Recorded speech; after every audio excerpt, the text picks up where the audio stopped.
Hello प्यारे बच्चों, this side Himanshu Gupta. Father's Gurukul YouTube channel में आप सभी का स्वागत है। काफी बच्चों की डिमांड थी कि सर आप लोग यूट्यूब पर आइए, पूरी टीम यूट्यूब पर आए। फादर्स गुरुकुल आप लोगों के साथ जुड़ रहा है यूट्यूब पर, और ये बिल्कुल फर्स्ट सेशन है आप लोगों का, और पूरी टीम के साथ मैं आया हूं जिसमें आपको कंप्लीट सब्जेक्ट दिखाया जाएगा, आपको एक एक टॉपिक्स पढ़ाए जाएंगे, आप लोगों को बेसिक से पढ़ाया जाएगा, आपको कंसेप्चुअल चीजें दी जाएंगी, आपको शॉर्ट ट्रिक्स दी जाएंगी। तो चलिए हम लोग स्टार्ट करते हैं रीजनिंग हिमांशु सर के साथ। तो चलिए पहला टॉपिक जैसे कि आप लोग देख पा रहे हैं, कंप्लीट सिलॉगिज्म। कंप्लीट सिलॉगिज्म आपको दिया जाएगा, वेन डायग्राम, बिल्कुल पार्ट 1 स्टार्ट हो रहा है। बिल्कुल रीजनिंग हम लोग बेसिक से पढ़ना स्टार्ट करेंगे, बिल्कुल पहली क्लास है।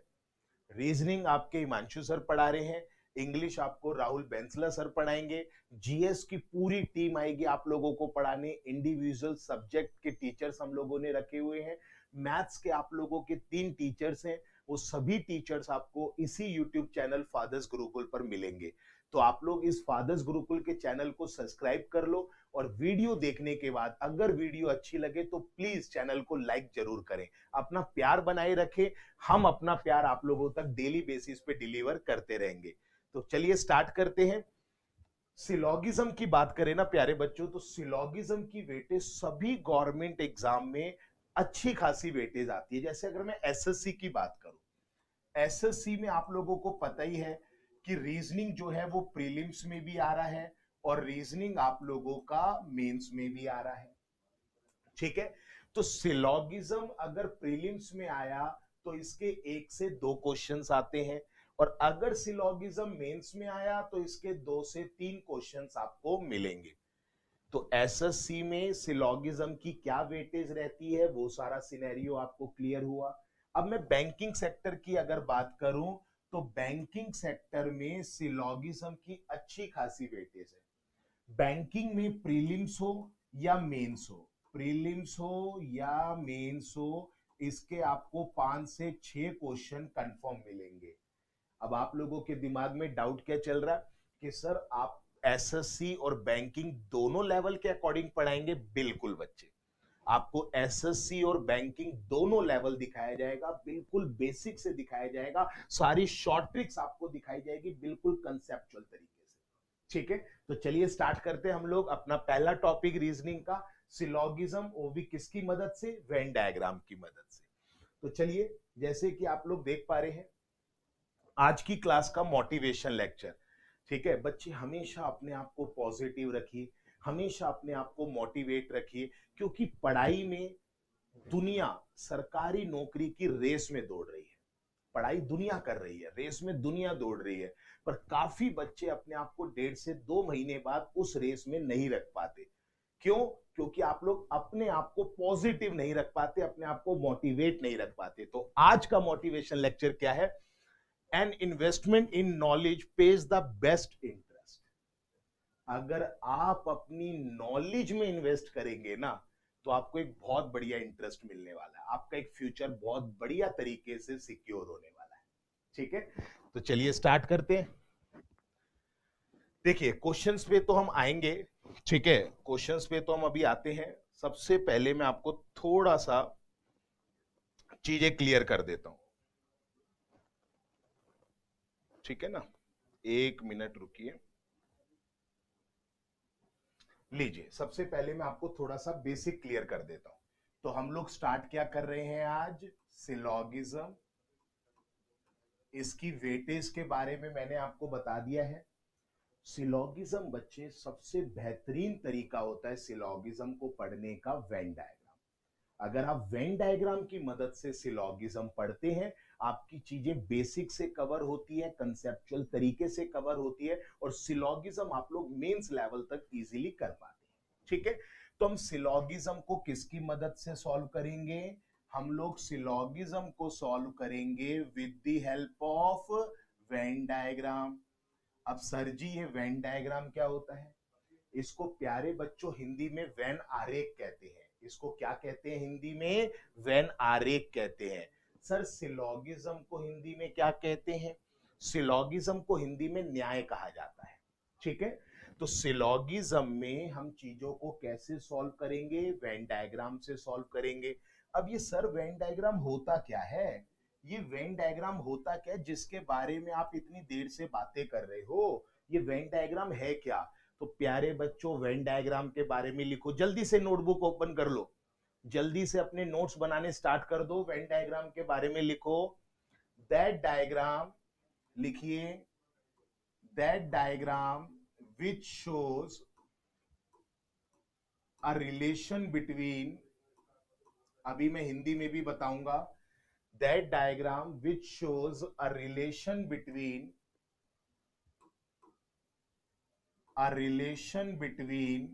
two or more than two objects, between two or more than two objects,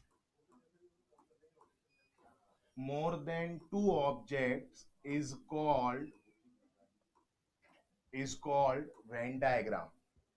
So that diagram which shows a relation between two or more than two objects is called Venn diagram. इसको हिंदी में क्या कहेंगे? कि दो या दो से ज्यादा ऑब्जेक्ट्स के बीच में हम जब रिलेशंस को क्रिएट करते हैं, जब हम रिलेशंस को दिखाते हैं, तो उसी को क्या कहा जाता है? Venn diagram. दो या दो से ज्यादा ऑब्जेक्ट्स के बीच में अगर हम रिलेशंस की बात करते हैं, उसको शो करते हैं, उसको क्रिएट करते हैं, तो उसको क्या कहा जाता है? Venn diagram. जैसे इसका एग्जाम्पल देखिए, इसका एग्जाम्पल देखिए बच्चे। एग्जामिनर ने मुझे स्टेटमेंट दी, स्टेटमेंट को हिंदी में कहते हैं कथन। एग्जामिनर ने मुझे स्टेटमेंट दी कि some A is B, some A is B, कि कुछ ए क्या है? बी है। कुछ ए क्या है? बी है। इसका वेन डायग्राम कैसे बनेगा? इसके वेन डायग्राम की बात करूं तो ये कुछ ए का पार्ट क्या होगा? ये कुछ ए का पार्ट क्या होगा? बी होगा। तो अभी मैंने क्या करा, मेरे पास दो अलग अलग सर्कल थे, मेरे पास दो अलग अलग सर्कल कौन से थे? ए और बी। मेरे पास दो अलग अलग सर्कल थे, मैंने इनके बीच में एक रिलेशन क्रिएट कर दिया, मैंने इनके बीच में एक रिलेशन क्रिएट कर दिया। ये रिलेशन किसको बताता है? सम को। अभी तक ये दो सर्कल अलग थे, आपस में कोई रिलेशन नहीं दिखा रहे, तो इसको मैं वेन डायग्राम नहीं कह पाया। अभी तक ये दो सर्कल अलग अलग थे, आपस में कोई रिलेशन नहीं दिखा रहे, तो इसको मैं वेन डायग्राम नहीं कह पाया। पर जैसे इन दोनों सर्कल ने आपस में एक रिलेशन क्रिएट करा, कौन सा रिलेशन क्रिएट करा? सम का, तो इसको मैं क्या कहने लग गया? Venn diagram. तो इसको मैं क्या कहने लग गया प्यारे बच्चों? Venn diagram. तो समझ आया कि वेन डायग्राम होता क्या है? एक एग्जांपल और देखिए, एक एग्जांपल और देखिए। मेरे पास दो सर्कल हैं, मेरे पास दो सर्कल हैं ए और बी, मेरे पास दो अलग अलग सर्कल हैं। क्या ये दोनों सर्कल आपस में कोई रिलेशन दिखा पा रहे हैं? नहीं। ये सर जी दोनों सर्कल अलग अलग हैं, आपस में कोई रिलेशन नहीं दिखा रहे, तो इसको मैं वेन डायग्राम नहीं कह सकता। पर अगर मेरे पास स्टेटमेंट आ जाए, अगर मेरे पास स्टेटमेंट आ जाए, क्या? अगर मेरे पास स्टेटमेंट आ जाए ऑल ए इज बी, अगर मेरे पास स्टेटमेंट आ जाए कि ऑल ए इज बी, मतलब सभी ए क्या है? बी है। सभी ए क्या है? बी है। तो इसका मैं वेन डायग्राम कैसे बनाऊंगा? इसका मैं वेन डायग्राम कैसे बनाऊंगा? ये एक ऑब्जेक्ट है मेरा ए, और इसी के ऊपर कौन सा आ जाएगा? बी। तो मुझे कहा गया ऑल ए इज बी, तो देखो मैंने सारे ए को किस में रखा? बी में रखा। तो अभी तक ये दोनों सर्कल अलग अलग थे, आपस में कोई रिलेशन नहीं दिखा रहे, तो इसको तो मैं वेन डायग्राम नहीं कह पाया। पर जैसे इन दोनों सर्कल ने आपस में एक रिलेशन दिखाया, कौन सा रिलेशन दिखाया? ऑल का रिलेशन। कौन सा रिलेशन दिखाया? ऑल का। तो इस पूरे को मैं क्या कहने लग गया? Venn diagram. तो समझ आया कि वेन डायग्राम किसे कहते हैं? तो वेन डायग्राम वो होता है जो आपस में रिलेशंस को क्रिएट करता है। वेन डायग्राम का कॉन्सेप्ट क्लियर? अब हम समझ चलते हैं सिलॉगिज्म के पास। अब हम समझते हैं कि सिलॉगिज्म क्या कहता है। तो हमें ये तो समझ आ गया कि सर हम सिलॉगिज्म पढ़ने वाले हैं, और हम सिलॉगिज्म को किसकी मदद से सॉल्व करेंगे? हम सिलॉगिज्म को सॉल्व करेंगे वेन डायग्राम की मदद से। किसकी मदद से सॉल्व करेंगे हम सिलॉगिज्म को? वेन डायग्राम की मदद से। ठीक है, और वेन डायग्राम क्या होता है वो बेसिक मैंने आप लोगों को क्लियर कर दिया। वेन डायग्राम क्या होता है वो बेसिक आपको मैंने पढ़ा दिया है। अब सिलॉगिज्म में हम लोग 4 रिलेशंस को डिस्कस करते हैं। सिलॉगिज्म में हम 4 रिलेशंस को डिस्कस करते हैं। कौन कौन से 4 रिलेशन आते हैं? पहला रिलेशन आता है सम। सिलॉगिज्म में पहला रिलेशन कौन सा आता है प्यारे बच्चों? सम का रिलेशन।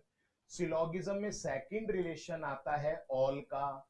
सिलॉगिज्म में सेकंड रिलेशन कौन सा आता है? ऑल का। सिलॉगिज्म में थर्ड रिलेशन आता है नो का। सिलॉगिज्म में थर्ड रिलेशन कौन सा? नो का। और उसके बाद फोर्थ और लास्ट रिलेशन कौन सा आएगा? सम नॉट का। लास्ट और फोर्थ रिलेशन कौन सा आएगा? सम नॉट का। अब इनको सर हिंदी में क्या कहते हैं? तो इसकी हिंदी भी देख लो भाई, देख रहे हो आप? इसकी हिंदी देखो। सिलॉगिज्म में जो पहला रिलेशन आया सम, इसको हिंदी में एग्जामिनर लिखता है कुछ। ठीक है। सेकंड रिलेशन आता है ऑल, इसको हिंदी में लिखा जाता है क्या? सभी। थर्ड रिलेशन आता है नो, इसको हिंदी में क्या लिखा जाएगा? कोई नहीं। क्या लिखा जाएगा? कोई नहीं। नो के रिलेशन को हिंदी में क्या लिखा जाएगा? कोई नहीं। ठीक है, कोई नहीं। और लास्ट रिलेशन आता है आपका कौन सा? सम नॉट का। लास्ट रिलेशन कौन सा आता है? सम नॉट का। सम नॉट को हिंदी में क्या लिखा जाएगा? कुछ नहीं। सिलॉगिज्म में सम नॉट को हिंदी में क्या लिखा जाएगा? कुछ नहीं। क्या लिखा जाएगा? कुछ नहीं। क्या लिखा जाएगा? कुछ नहीं। तो पूरी सिलॉगिज्म में हम 4 टाइप के रिलेशन डिस्कस करते हैं। ये 4 कौन कौन से? Some, all, no and some not. चारों रिलेशंस आपको पढ़ाऊंगा। ठीक है। इनको हिंदी में क्या कहते हैं? सम को हिंदी में लिखा जाता है कुछ के साथ, ऑल को हिंदी में लिखा जाता है सभी के साथ, नो को हिंदी में लिखा जाता है कोई नहीं के साथ, और सम नॉट को हिंदी में लिखा जाता है कुछ नहीं के साथ। यहां तक चीजें क्लियर है? चलिए सिलॉगिज्म का पहला रिलेशन स्टार्ट करते हैं। कौन सा रिलेशन स्टार्ट करेंगे? सम का। तो हेडिंग डाल लो भाई, सभी सभी हेडिंग डाल लीजिए। सिलॉगिज्म में पहला रिलेशन स्टार्ट होने जा रहा है कौन सा? सम का। मेरे साथ साथ नोट्स बनाइए। सिलॉगिज्म में पहला रिलेशन स्टार्ट होने जा रहा है कौन सा? सम का। सिलॉगिज्म का पहला रिलेशन सम। ठीक है, सिलॉगिज्म का पहला रिलेशन कौन सा स्टार्ट होने जा रहा है? सम का। इसको हिंदी में क्या कहते हैं? इसको हिंदी में कहते हैं कुछ। इसको हिंदी में क्या कहते हैं? इसको हिंदी में कहा जाता है कुछ। स्टेटमेंट देखिए भाई, स्टेटमेंट देखिए बच्चे। स्टेटमेंट को हिंदी में कहा जाता है कथन। ये स्टेटमेंट आप लोगों को सिलॉगिज्म में गिवन रहेगा। ये स्टेटमेंट आपको सिलॉगिज्म में क्या रहेगा? गिवन रहेगा। जैसे मान लीजिए पहली स्टेटमेंट आपके सामने आई कि सम ए आर बी। पहली स्टेटमेंट आपके सामने क्या आई? सम ए आर बी। दूसरी स्टेटमेंट आपके सामने आ गई, दूसरी स्टेटमेंट आप लोगों के सामने आ गई सम बी आर सी। दूसरी स्टेटमेंट आप लोगों के सामने क्या आ गई? Sum B are C. तो जैसी एग्जाम में मुझे स्टेटमेंट गिवन होगी, मेरी बात ध्यान से सुनिए, मुझे कथन क्या मिला? मुझे मिला कुछ ए बी है और कुछ बी क्या है? सी है। कुछ बी क्या है? सी है। तो जैसी एग्जाम में स्टेटमेंट गिवन होगी, मेरा पहला काम होगा वेन डायग्राम बनाना। मेरा पहला काम क्या होगा? वेन डायग्राम बनाना। और ध्यान रखना, वेन डायग्राम उतना ही बनेगा जितना आपको स्टेटमेंट में कहा गया। ना आप लोगों ने फालतू कुछ दिखाना, ना आप लोगों ने कम कुछ दिखाना। आपका डायग्राम उतना ही होना चाहिए जितना आपको स्टेटमेंट में कहा गया है। कुछ बच्चे नालायकी क्या करते हैं एग्जाम में, कुछ बच्चे ये डायग्राम बना के आ रहे हैं, कुछ ए बी है और कुछ बी क्या है? सी है। सर ये भी तो डायग्राम हो सकता है, पर बच्चे ये डायग्राम गलत क्यों हुआ? आपको दिखा कुछ ए बी है, आपने दिखाया, आपको कहा कुछ बी सी है, आपने ये भी दिखाया, पर आपको ये कहा गया था कि कुछ सी भी ए है, ये तो नहीं कहा गया। तो अगर आप अपना स्टेटमेंट से फालतू डायग्राम बनाएंगे तो आपका पूरा क्वेश्चन क्या हो जाएगा, गलत। तो हमेशा ध्यान रखना, आपने डायग्राम उतना ही बनाना है जितना आपको स्टेटमेंट में गिवन है, ना आपने उससे फालतू कुछ दिखाना ना कम। ये बातें क्लियर हो गई ना, आपने इससे फालतू कुछ दिखाना और ना ही कम। ठीक है, अब चलते हैं हम लोग कॉन्क्लूजन पे। कहां चल रहे हैं भाई? अब हम लोग चलते हैं कॉन्क्लूजन पे। आ जाओ। कॉन्क्लूजन को सर हिंदी में क्या कहा जाता है? कॉन्क्लूजन का मतलब होता है निष्कर्ष।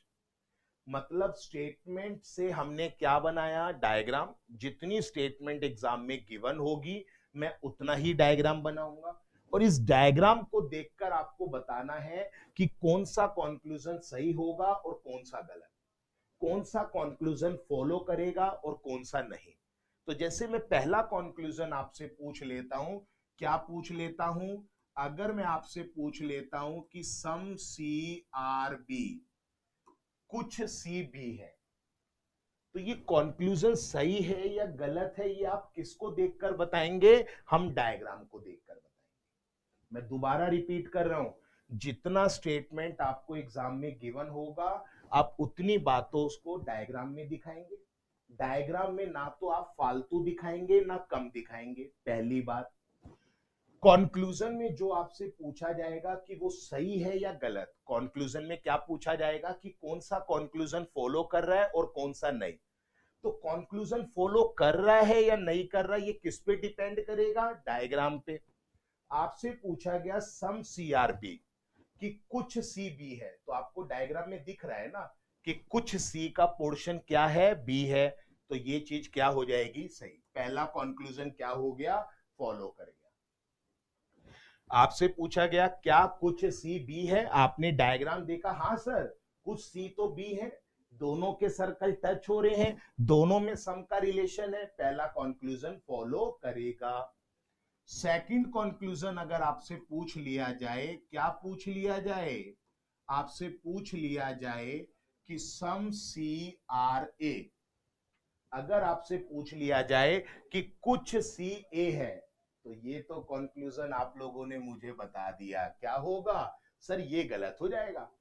अगर मैं डायग्राम में देख रहा हूं तो क्या सी और ए के सर्कल टच हो रहे हैं? नहीं। क्या सी और ए के सर्कल टच हो रहे हैं? नहीं। तो सी और ए के बीच में सम का रिलेशन नहीं होगा। सी और ए के बीच में सम का रिलेशन नहीं होगा। तो इसका मतलब सी और ए के बीच में सम का रिलेशन नहीं है, तो दूसरा कंक्लूजन क्या हो गया? गलत। दूसरा कंक्लूजन क्या हो गया? गलत। इसी में अगर मैं आप लोगों से पूछ लेता, क्या पूछ लेता? इसी में अगर मैं आप लोगों से पूछ लेता कि सम ए आर बी, क्या पूछ लेता? कि सम ए आर बी। अब आप कहोगे कि सर डायग्राम में दोनों सर्कल टच दिख रहे हैं, दोनों के बीच में सम का रिलेशन है, तो ये वाला कंक्लूजन भी सही होना चाहिए। नहीं बच्चे, ये वाला कंक्लूजन गलत हो जाएगा। क्यों गलत हुआ? नोट करिए, नोट करिए मेरे साथ, क्यों गलत हुआ ये मेरे साथ नोट करिए, क्यों गलत हुआ। रीस्टेटमेंट नोट करिए, हिंदी में भी बोलूंगा, नोट करिए। Restatement is not follows. Note करिए, restatement is not follows means conclusion is not same as conclusion is not same as statement, is not same as statement। Note करिए, क्या कहा गया? conclusion is not same as statement। Note करिए प्यारे बच्चों, ये conclusion भी नोट कर लो प्रॉपर डायग्राम के साथ, नोट्स बनेंगे प्रॉपर तरीके से। ये तीसरा कंक्लूजन गलत कैसे हुआ वही सिखाने जा रहा हूं मैं, जल्दी से नोट करिए। Restatement is not follows means conclusion is not same as statement. Hindi में नोट करिए, पुनः कथन। रीस्टेटमेंट को हिंदी में क्या कहा जाता है? रीस्टेटमेंट को हिंदी में कहा जाता है पुनःकथन। लिख लो, रीस्टेटमेंट को हिंदी में क्या कहा जाता है? पुनःकथन। पुनःकथन अनुसरण नहीं करता, पुनःकथन को अनुसरण नहीं कराया जाता। लिख लीजिए हिंदी वाले, पुनःकथन को अनुसरण नहीं कराया जाता। मतलब निष्कर्ष कथन जैसा नहीं होना चाहिए। मतलब लिखो, मतलब निष्कर्ष कथन जैसा नहीं होना चाहिए। मतलब निष्कर्ष कथन जैसा नहीं होना चाहिए। नोट करा आप लोगों ने? ठीक है, अब आपको समझ आ गया होगा। क्या समझ आ गया? क्या समझ आ गया बच्चे? कि भैया रीस्टेटमेंट फॉलो नहीं करता। क्या समझ आ गया? कि रीस्टेटमेंट फॉलो नहीं करता। इधर देखिए, अब ध्यान दीजिए। देखो सम ए आर बी आप लोगों को स्टेटमेंट में ऑलरेडी दे रखा है। सम ए आर बी आपको स्टेटमेंट में ऑलरेडी गिवन है, और यही गिवन चीज अगर एज इट इज, रीस्टेटमेंट का मतलब होता है एज इट इज, एक जैसा, यही स्टेटमेंट अगर कंक्लूजन में आपको दिख जाए तो सिलोगिज्म इस बात को फॉलो नहीं कराता। सिलोगिज्म इस बात को फॉलो नहीं कराएगा। अगर मेरा कंक्लूजन बिल्कुल स्टेटमेंट जैसा आ गया, स्टेटमेंट में बिल्कुल कॉपी पेस्ट हो गया, बिल्कुल कॉपी पेस्ट, जो चीज स्टेटमेंट में दे रखी है अगर वही चीज कंक्लूजन में आ गई तो सिलोगिज्म इस बात को फॉलो नहीं कराएगा। हाँ, अगर वो हल्का सा चेंज कर देता, अगर वो हल्का सा चेंज कर देता, क्या चेंज कर देता? अगर वो मेरे से पूछ लेता some B are A, some B are A, देखो दोनों सर्कल टच हो रहे हैं, दिख रहा है आपको? दोनों सर्कल टच हो रहे हैं, दोनों के बीच में सम का रिलेशन है, तो ये कंक्लूजन क्या हो जाएगा? सही। दोनों सर्कल टच हो रहे हैं, दोनों के बीच में सम का रिलेशन है, अब ये कंक्लूजन क्या हो जाएगा? सही। क्या रीस्टेटमेंट था? नहीं सर, यहां कोई कॉपी पेस्ट नहीं है, यहां लिखा है सम ए आर बी, मेरे से पूछा क्या गया है? सम बी आर ए। अब ये कोई कॉपी पेस्ट नहीं है, तो अब ये वाला कंक्लूजन सही हो जाएगा। अब कुछ बच्चों के दिमाग में क्या डाउट चल रहा है? क्या डाउट चल रहा है भाई? कि सर ऐसा हुआ क्या कि एग्जामिनर सिलोगिज्म में रीस्टेटमेंट को गलत करने लग गया? ऐसा क्या हो गया उसके साथ? वो क्यों रीस्टेटमेंट को गलत कराने लग गया? तो ध्यान दीजिए बच्चे, स्टेटमेंट जो है ना, ये जो स्टेटमेंट होती है ये हम लोगों के पास एक क्वेश्चन की तरह काम करती है। ये स्टेटमेंट क्या होती है प्यारे बच्चों? एक क्वेश्चन की तरह वर्क करती है। Statement is just like a question. और ये जो कंक्लूजन्स होते हैं, ये आप लोगों के जो कंक्लूजन्स होते हैं ये आपके पास किसकी तरह काम करते हैं? रिजल्ट की तरह काम करते हैं। कंक्लूजन क्या होते हैं? रिजल्ट। किसका रिजल्ट? इस क्वेश्चन का रिजल्ट। किसका रिजल्ट? इस स्टेटमेंट का रिजल्ट। तो मान लीजिए मैंने आपको एक स्टेटमेंट दे दी हरी भरी। क्या स्टेटमेंट दे दी मैंने आपको? मैंने आपको कहा 8 डिवाइडेड बाय 4 क्या होगा प्यारे बच्चों? मैंने आपको एक स्टेटमेंट दे दी कि 8 को 4 से भाग देने पर क्या आएगा। मतलब स्टेटमेंट में मैंने आपसे क्या पूछ लिया? क्वेश्चन। अब काफी बच्चों के जहन में जवाब आया गुरुजी 2 आएगा। काफी बच्चे कंक्लूजन में मतलब रिजल्ट क्या दे रहे हैं? काफी बच्चे कह रहे हैं सर 2 आएगा। पर कुछ बच्चों का कहना यह भी था कि सर 8 को 4 से भाग देने पर 8 डिवाइडेड बाय 4 का मतलब 8 डिवाइडेड बाय 4 ही आएगा। तो क्या सेकंड वाला रिजल्ट है? नहीं सर, सेकंड वाला रिजल्ट नहीं है। सेकंड वाला रिजल्ट नहीं है सर, ये तो मैंने अपने क्वेश्चन को ही कॉपी पेस्ट कर दिया। अगर मैं अपने क्वेश्चन को कॉपी पेस्ट कर रहा हूं तो वो कोई रिजल्ट नहीं होगा, वो कोई रिजल्ट नहीं होगा। तो अब आप समझ गए कि सिलोगिज्म क्यों कॉपी पेस्ट को गलत कर देता है? क्योंकि कॉपी पेस्ट कोई भी रिजल्ट नहीं होता। तो इस एग्जाम्पल में रिजल्ट क्या होगा? 2। इस एग्जाम्पल में रिजल्ट क्या होगा? 2। तो कंक्लूजन हम लोगों के पास जो हिंदी में निष्कर्ष लिखा आएगा, ये हम लोगों के पास क्या होता है? एक रिजल्ट की तरह काम करता है। ये किसकी तरह काम करता है प्यारे बच्चों? रिजल्ट की तरह। ठीक है, इसी में एक शॉर्टकट पॉइंट और लिखिए आप, इसी में एक शॉर्टकट पॉइंट और लिखिए प्लीज। इसमें एक शॉर्टकट पॉइंट लिखिए, इफ वी आर, अभी हिंदी में भी बता दूंगा, if we are able to make, if we are able to make extra relations,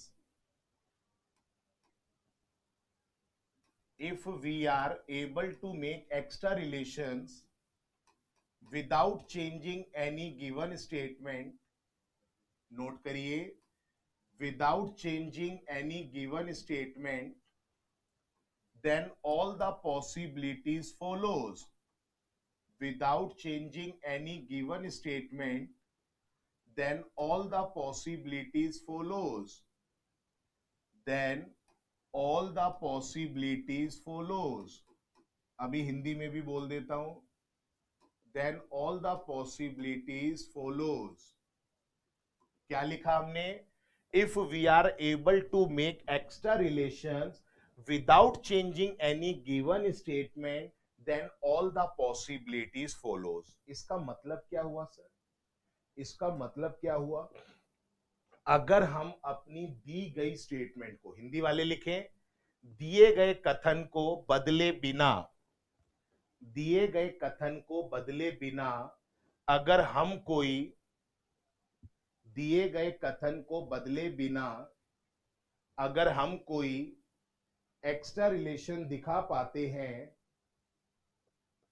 दिए गए कथन को बदले बिना अगर हम कोई एक्स्ट्रा रिलेशन दिखा पाते हैं तो सभी संभावनाएं अनुसरण कर जाएंगी।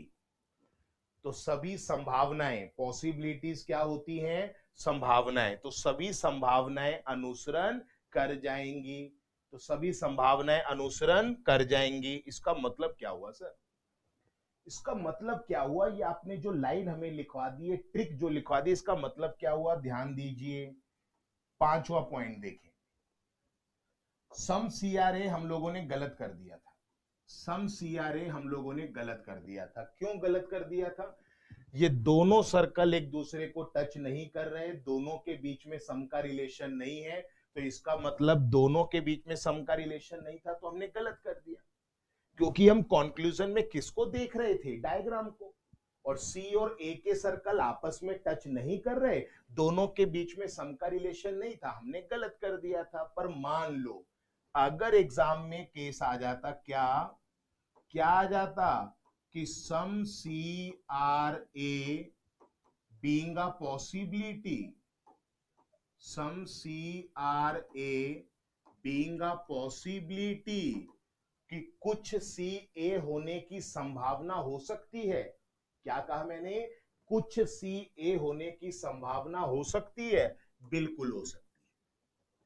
मैंने यही तो पॉइंट लिखवाया कि बिना चेंज करे, अपनी गिवन स्टेटमेंट को चेंज करे बिना अगर हम कोई एक्स्ट्रा रिलेशन दिखा पाते हैं तो सभी पॉसिबिलिटी फॉलो करेंगी। तो ध्यान दीजिए, अगर आप लोग इसका एक एक्स्ट्रा डायग्राम बनाते हैं पॉसिबिलिटी का, तो देखिए सम ए आर बी और सम बी आर सी, ये डायग्राम है पॉसिबिलिटी का। ये डायग्राम किसका है? पॉसिबिलिटी का। कैसे? अपनी स्टेटमेंट को बदले बिना। मैंने क्या अपनी स्टेटमेंट बदली? Some A are B, some A are B दिखा रहा हूं, some B are C, some B are C दिखा रहा हूं। मैंने अपनी स्टेटमेंट को नहीं बदला और मैंने एक एक्स्ट्रा रिलेशन क्या दिखा दिया कि some C are A being a possibility, some C are A being a possibility. तो दी गई स्टेटमेंट को बदले बिना अगर हम कोई एक्स्ट्रा रिलेशन दिखा पाते हैं तो पॉसिबिलिटी फॉलो कर जाएगी, पॉसिबिलिटी फॉलो कर जाएगी। पर ध्यान रखना, ये डायग्राम हमने स्टार्टिंग में क्यों नहीं बनाया? ये डायग्राम हमने स्टार्टिंग में क्यों नहीं बनाया? क्योंकि स्टार्टिंग में डायग्राम किसको देख के बनता है? स्टेटमेंट को देखकर। जितना आपको स्टेटमेंट में दिया गया है हमारा डायग्राम उतना ही होता है।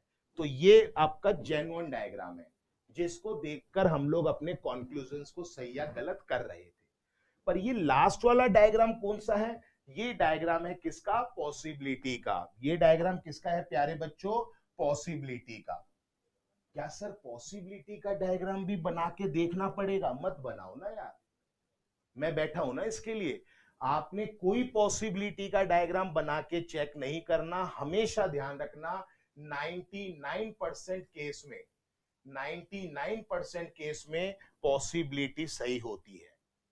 आप बिना डायग्राम बनाए क्वेश्चन को, कंक्लूजन को आंख बंद करके भी टिक कर देंगे, पॉसिबिलिटी को आंख बंद करके भी टिक कर देंगे, वो पॉसिबिलिटी आपकी हिट हो जाएगी। 99% केस में पॉसिबिलिटी सही होती है, 99% केस में। तो सर 1% केस ऐसा भी तो होता होगा जहां पे पॉसिबिलिटी गलत हो जाए। बिल्कुल। तो क्यों ना हम लोग वो 1% वाला केस समझ लें जहां पे आके पॉसिबिलिटी गलत होती है। उसके अलावा अगर मुझे कहीं भी ये पॉसिबिलिटी दिखेगी, उसके अलावा मुझे कहीं भी अगर ये पॉसिबिलिटी दिखेगी, तो मैं वो उस पॉसिबिलिटी को सही करता रहूंगा ना। अगर मैं वो 1% का केस समझ लूं जहां पे आपके पॉसिबिलिटी गलत होती है, तो उसके अलावा जहां भी मुझे ये पॉसिबिलिटी वर्ड दिखेगा, मैं वहां पे आंख बंद करके टिक कर सकता हूं।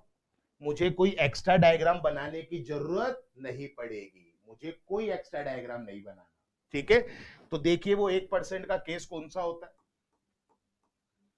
वो 1% का केस जहां पे आके पॉसिबिलिटी गलत हो जाती है। तो लिखिए possibilities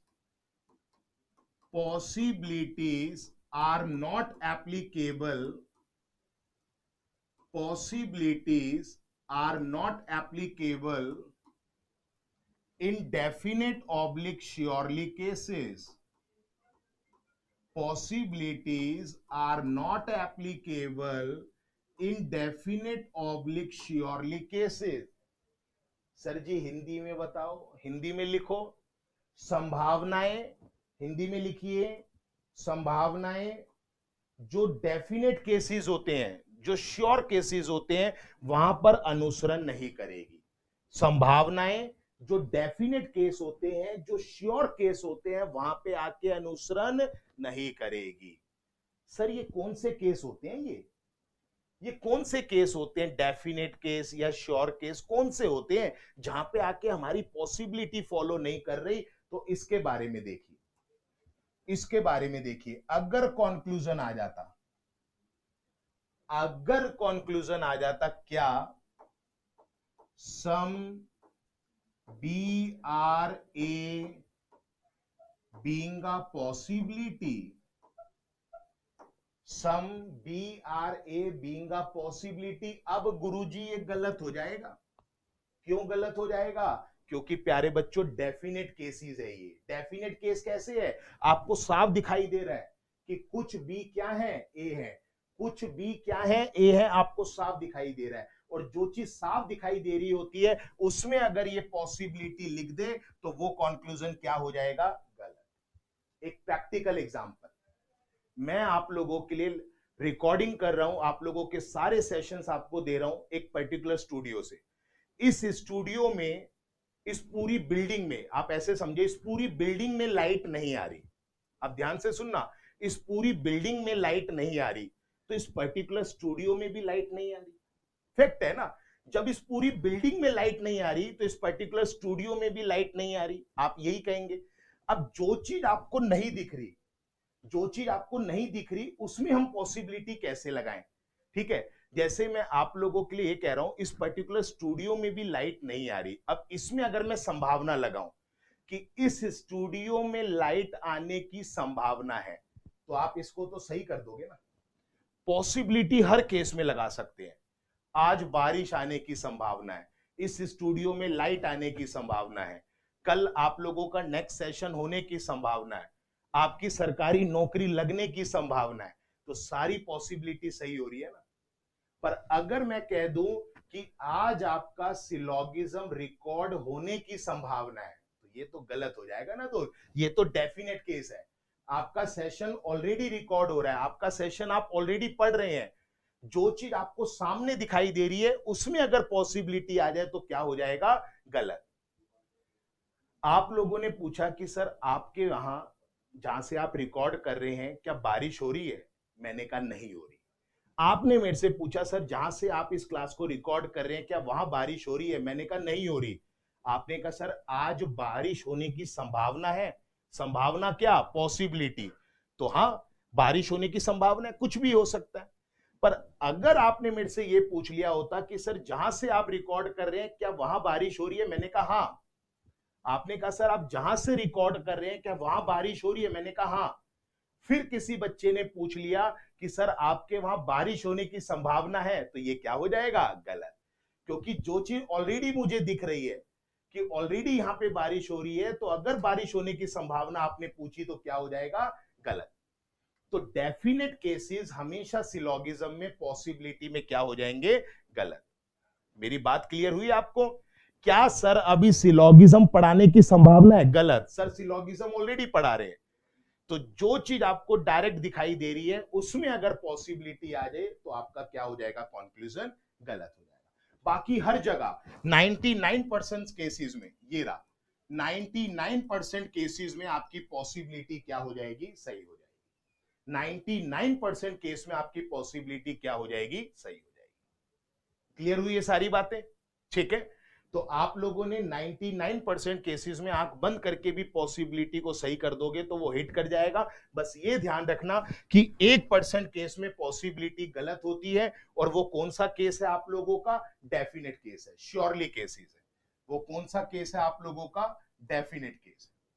मैं आपसे पूछ लूं कि कुछ ए सी होने की संभावना हो सकती है, हाँ भाई, कुछ ए सी आपको ऑलरेडी दिखाई नहीं दे रहा ना, डेफिनेट केस नहीं है, तो हर संभावना बनेगी, आपको कोई डायग्राम बनाने की जरूरत नहीं है। पर अगर मैं आपसे पूछ लूं कि कुछ बी सी होने की संभावना, कुछ ए बी होने की संभावना, आप क्या कह दोगे, सर गलत है ये, क्योंकि ये चीज मुझे डायरेक्ट दिखाई दे रही है, ये चीज मुझे डायरेक्ट दिखाई दे रही है। कैसा लगा सेशन, मजा आया? एक क्वेश्चन की प्रैक्टिस हो जाए, मैं क्वेश्चंस भी लाया था आपके लिए, एक क्वेश्चन की प्रैक्टिस हो जाए। इस क्वेश्चन को कर दो जल्दी से, मजा आ जाएगा। क्वेश्चन आप लोगों की स्क्रीन पर है, इस क्वेश्चन को कर दीजिए। मैं क्वेश्चन लेकर आया था आप लोगों के लिए, बिल्कुल मजा आ जाएगा। करा बच्चे आप लोगों ने, सम प्लेयर्स आर सिंगर, क्या है, some player are singer, all singer are tall, all singer are tall, all singer are tall. Diagram यही बनाओगे आप, डायग्राम यही बनाओगे ना भाई? आ जाइए। आपसे पूछ क्या लिया, आपसे पूछ लिया सम प्लेयर्स आर टॉल, तो देखो प्लेयर्स और टॉल के सर्कल टच हो रहे हैं, प्लेयर्स और टॉल के सर्कल टच हो रहे हैं। दूसरा है ऑल प्लेयर्स आर टॉल, क्या सारे प्लेयर्स टॉल के अंदर है, नहीं, सारे प्लेयर्स टॉल के अंदर नहीं है। आपका जवाब क्या होगा, ओनली वन फॉलो। मैंने करा क्या, मैंने जितना आपको स्टेटमेंट दी थी आपका डायग्राम उतना ही बना, मैंने जितना आपको स्टेटमेंट दी थी डायग्राम उतना ही बनाया, ना फालतू ना कम। और इसी डायग्राम के ब्याह पर हमने पता लगाया कि क्या सही है और क्या गलत है। अभी बहुत सारे कॉन्सेप्ट बचे हैं, बहुत सारे क्वेश्चंस बचे हैं, इनके ऊपर और अभी अच्छे से चर्चा करेंगे, ठीक है ना? बस आप लोग इसी कदर बने रहिए, नेक्स्ट सेशन का वेट करिए। नेक्स्ट सेशन में मैं आप लोगों को, अभी तक सिर्फ मैंने सम सिखाया, मैंने आपको सिर्फ अभी तक क्या सिखाया है, सम। अभी तो मैं ऑल सिखाऊंगा, उसमें भी कॉन्सेप्ट्स आते हैं, नो सिखाऊंगा, सम नॉट सिखाऊंगा। आजकल नए वर्ड्स आ रहे हैं एग्जाम में, क्या क्या, ओनली अ फ्यू, एटलीस्ट, 100%, 90%, ऐसे वर्ड्स का यूज कर रहे हैं एग्जामिनर, घुमा देता है बच्चों को। आज इन्हीं क्वेश्चंस के ऊपर चर्चा करेंगे हम लोग नेक्स्ट सेशन में। बस आप लोग अपना प्यार मेरे साथ बनाए रखिए, आप लोग इस चैनल को सब्सक्राइब करिए, फादर्स गुरुकुल नाम से ये चैनल है, आप लोगों को दिख जाएगा यूट्यूब पर, और इस चैनल को आप लोग सब्सक्राइब करें, फेक चैनल से बचें, ठीक है? इस चैनल में काफी बच्चों ने फेक भी बना रखे हैं, तो फेक चैनल से बचिए। जिस सेशन पे आप लोगों का, जिस चैनल पे ये सेशंस आप लोगों के अपलोड हो रहे हैं, उसी चैनल को सब्सक्राइब करके रखें। और अगर आपको इस सेशन में मजा आया हो तो लाइक जरूर करना, कमेंट करके बताना कि सर कैसा रहा ये सेशन। अगर कोई कमी आप लोगों को दिखी है तो वो भी कमेंट करिए, अगर कुछ नेगेटिविटी आपको दिखी है तो वो भी कमेंट करिए। मैं ये नहीं कहता अच्छा कमेंट करो, नहीं, जो भी आपको सेशन के बारे में दिखा है अपना फीडबैक कमेंट करके जरूर बताइएगा। सेशन को लाइक करना, मैक्सिमम बच्चों के साथ शेयर करना कि लो आप लोग घर बैठे अपने मोबाइल फोन, अपने लैपटॉप में घर बैठ के हिमांशु सर से रीजनिंग पढ़ सकते हैं। बिल्कुल फ्री ऑफ कॉस्ट पढ़ सकते हैं। बिल्कुल पहला सेशन सर ने अपलोड कर दिया जिसमें सिर्फ मैंने सम सिखाया। ठीक है, बाकी और सेशंस भी अपलोड करता रहूंगा डेली बेसिस पे, बस आप अपना प्यार इसी कदर बनाए रखिएगा। ठीक है, मिलते हैं नेक्स्ट सेशन में, तब तक के लिए thank you, bye bye, take care.